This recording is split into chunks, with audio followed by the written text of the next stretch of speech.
दूसरा विश्व युद्ध, शायद इंसानी इतिहास का सबसे विनाशकारी युद्ध। एक ऐसी जंग जिसने दुनिया का नक्शा हमेशा के लिए बदल कर रख दिया। तो चलिए आज इसी कहानी की शुरुआत को समझते हैं कि आखिर इस महायुद्ध की आग भड़की तो कैसे। अंदाजा लगाइए इस युद्ध की तबाही कितनी भयानक थी।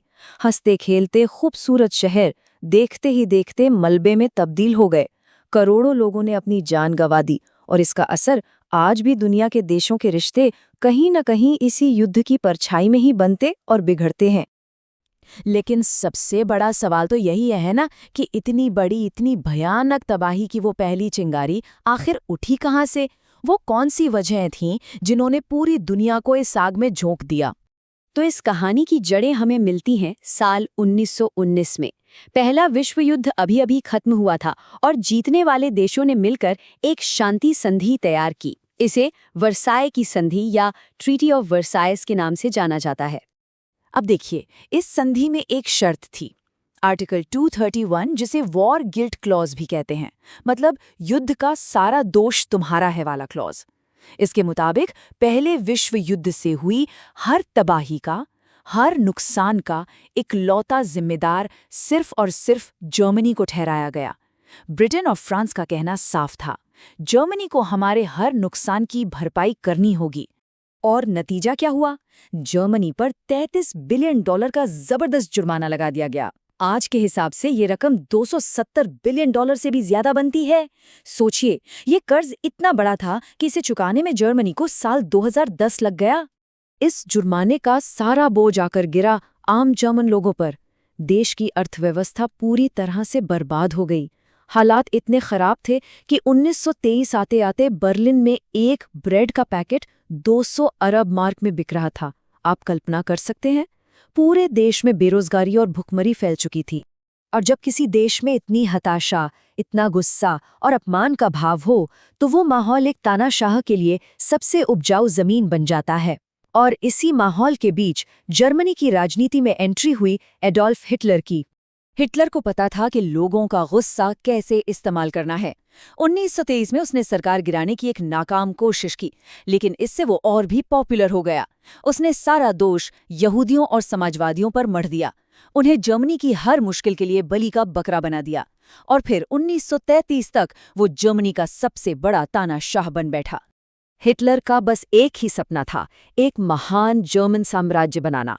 और उसकी इस विचारधारा का दिल था एक शब्द, लेबेंसराम, जिसका मतलब है रहने की जगह।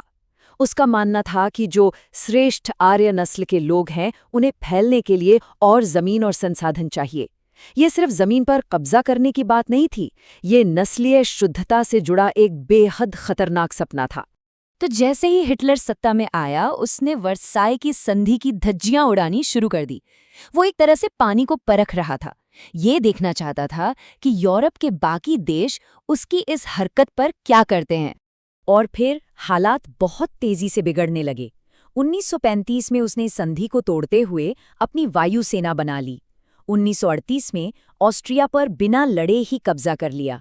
ब्रिटेन और फ्रांस ने उसे रोकने की बजाय म्यूनिख समझौते में चेकोस्लोवाकिया का एक हिस्सा उसे दे दिया। उन्हें लगा शायद इससे हिटलर शांत हो जाएगा। लेकिन कुछ ही महीने बाद हिटलर ने अपना वादा तोड़ा और पूरे चेकोस्लोवाकिया पर ही कब्जा कर लिया। म्यूनिख समझौते की इस बड़ी नाकामी पर विंस्टन चर्चिल ने तब के ब्रिटिश प्रधानमंत्री से एक बात कही थी जो आज भी याद की जाती है। उन्होंने कहा, आपको युद्ध और अपमान के बीच एक विकल्प दिया गया था। आपने अपमान को चुना और अब आपको युद्ध भी मिलेगा। चेकोस्लोवाकिया के बाद अब हिटलर की नजरें थी पोलैंड पर। और ये वो आखिरी कदम था जिसके बाद दुनिया के लिए चुप रहना नामुमकिन हो गया।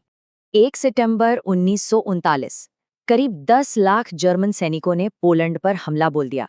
और हिटलर बहुत शातिर था। इस हमले से ठीक पहले उसने सोवियत संघ के साथ एक समझौता कर लिया था कि हम एक दूसरे पर हमला नहीं करेंगे। इससे वो दो तरफ से लड़ने की चिंता से मुक्त हो गया। इसके बाद ब्रिटेन और फ्रांस ने हिटलर को आखिरी चेतावनी दी, पोलैंड से अपनी सेना हटा लो। जब हिटलर ने उनकी बात नहीं मानी तो फिर यूनाइटेड किंगडम, फ्रांस, ऑस्ट्रेलिया और न्यूजीलैंड जैसे देशों ने जर्मनी के खिलाफ युद्ध का ऐलान कर दिया। और बस इसी दिन से द्वितीय विश्व युद्ध की आधिकारिक शुरुआत हो गई। जब जर्मनी ने पोलैंड पर हमला किया तो दुनिया ने एक ऐसी युद्ध नीति देखी जिसने सबको सच में हिला कर रख दिया। इसका नाम था ब्लिट्जक्रीग। ब्लिट्जक्रीग यानी बिजली की रफ्तार से युद्ध। इसकी रणनीति बड़ी सीधी थी। टैंक दुश्मन के इलाके में इतनी तेजी और अचानक घुसते थे कि उन्हें संभलने का मौका ही नहीं मिलता था। और ठीक उसी वक्त आसमान से जर्मनी की वायुसेना लुफ्टवाफे बमों की बारिश कर देती थी। इस हमले से दुश्मन इतना घबरा जाता था कि हफ्तों की लड़ाई दिनों में ही खत्म हो जाती थी। लेकिन अब सुनिए एक हैरान कर देने वाली बात। इस बिजली जैसी फुर्ती के पीछे एक राज था। जर्मन सैनिकों को पविटिन नाम की एक दवा दी जाती थी। जानते हैं ये दवा आज किस नाम से जानी जाती है? Crystal meth. इसे लेने के बाद सैनिक बिना सोए बिना थके कई कई दिनों तक लड़ सकते थे।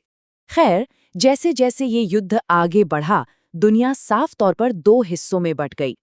एक तरफ थे मित्र राष्ट्र यानी एलाइज, जिसमें ब्रिटेन, फ्रांस और पोलैंड जैसे देश शामिल थे, और दूसरी तरफ थी धुरी शक्तियां यानी एक्सिस पावर्स, जिनकी कमान थी जर्मनी, इटली और बाद में जापान के हाथों में। ब्लिट्जक्रीग की ताकत इतनी जबरदस्त थी कि जर्मनी ने फ्रांस जैसे बड़े देश को भी घुटनों पर ला दिया।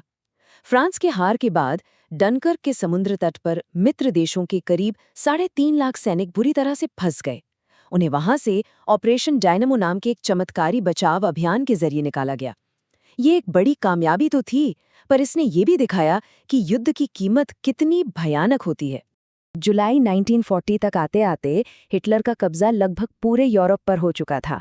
ऐसा लग रहा था मानो उसे कोई रोक ही नहीं सकता। तो सवाल ये उठता है कि आखिर ये बाजी पलटी कैसे? वो क्या वजहें थी जिन्होंने इस भयानक युद्ध का रुख ही मोड़ दिया?